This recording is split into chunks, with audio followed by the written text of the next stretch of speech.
Bonjour à tous.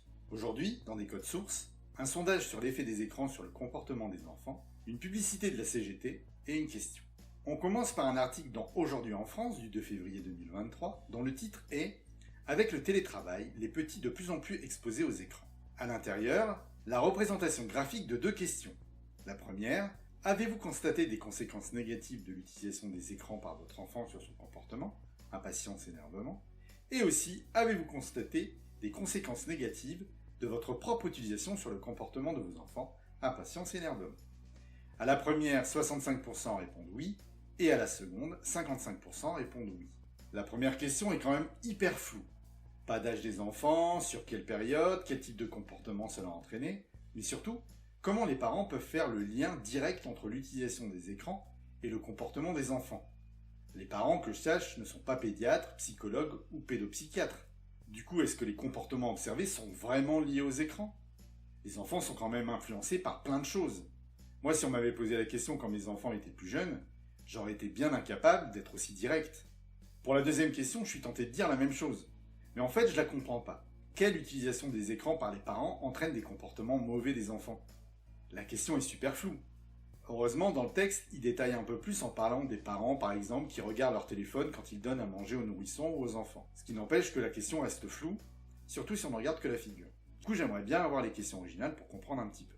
La source est absente de la figure, ce qui n'est pas bien, mais elle est dans le texte.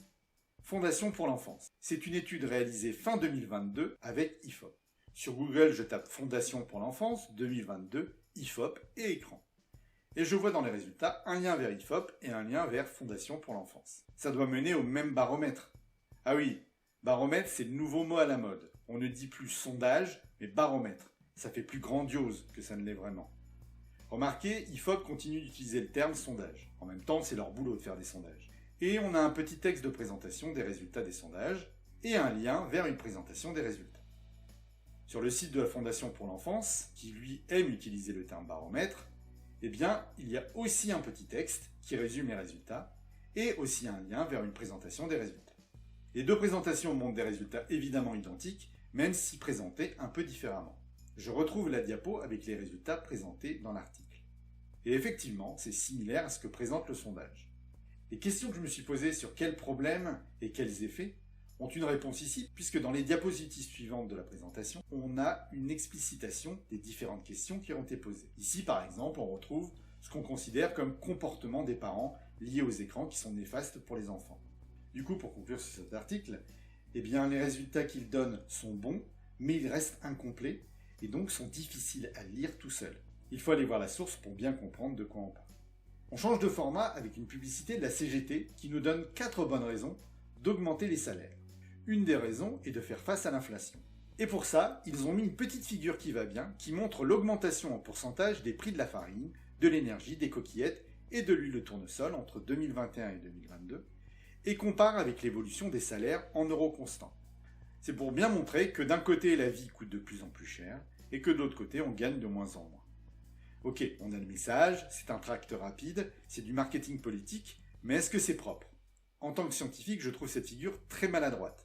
Déjà, on utilise deux types de figures pour exprimer les mêmes données. Donc c'est redondant. On a à la fois des histogrammes et une courbe pour exprimer les mêmes données. Les histogrammes sont utilisés à bon escient pour montrer les différentes valeurs d'une hausse de prix de certains produits, ce qui n'est pas le cas de la courbe qui, outre le fait que ça redit ce que le diagramme disait, est une représentation fausse. Ici, on a une courbe qui relie une pseudo-évolution des prix des produits qui n'ont rien à voir les uns avec les autres. Généralement, une courbe sert à illustrer l'évolution d'un paramètre, la température, un poids ou tout autre paramètre qui va évoluer dans le temps.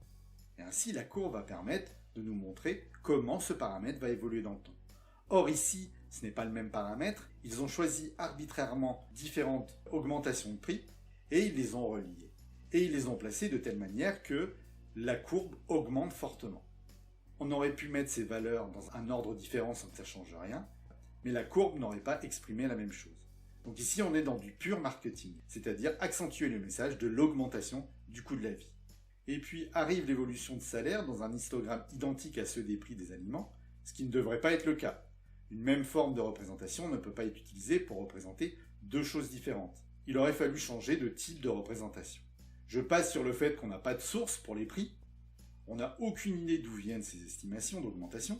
Bon, vous allez me dire, on s'en fout, c'est une pub ou un tract. Oui, mais il donne une source pour le salaire.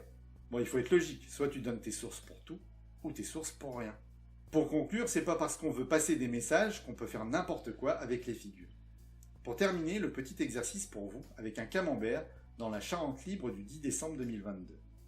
C'est le nombre de foyers à raccorder à la fibre en Charente, dans un publi-reportage du département, qui met en avant le succès de son réseau RIP, Réseau d'initiative publique.